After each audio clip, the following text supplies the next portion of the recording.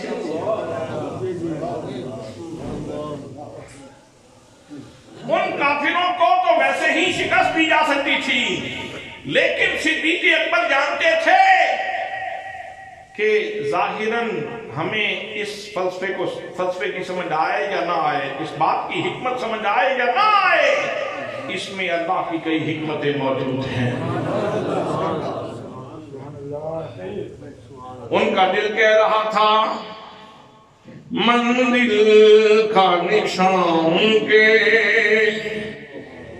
قدموں کے نشان ٹھہرے، جو رویہ دیکھتے مسکرا کے قبول کر لیتے، جو عادت مبارکہ دیکھتے مسکراتے اور مزہ لیتے۔ منزل کا نشان کے قدموں کے نشان ٹھہرے، منزل کا نشان کے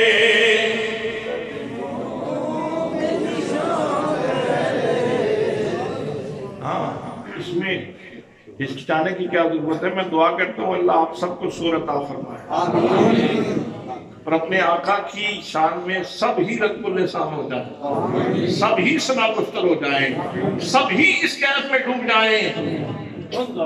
منزل کا نشان کے قدموں کے نشان ٹھہرے، انوار کا مرکز ہے،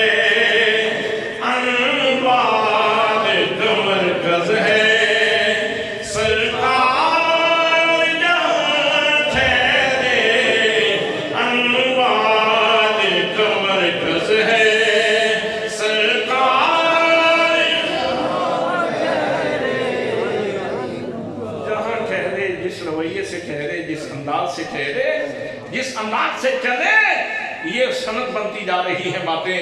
حضرات محترم، صدیق اکبر نے یہ نہیں کہا کہ یا رسول اللہ اپنے پاس تو ہے کچھ نہیں، اور ادھر وعدے کیے جا رہے ہیں شاہ ایران کسریٰ کے ہاتھوں کے کنگن تیرے ہاتھ پہ آئے۔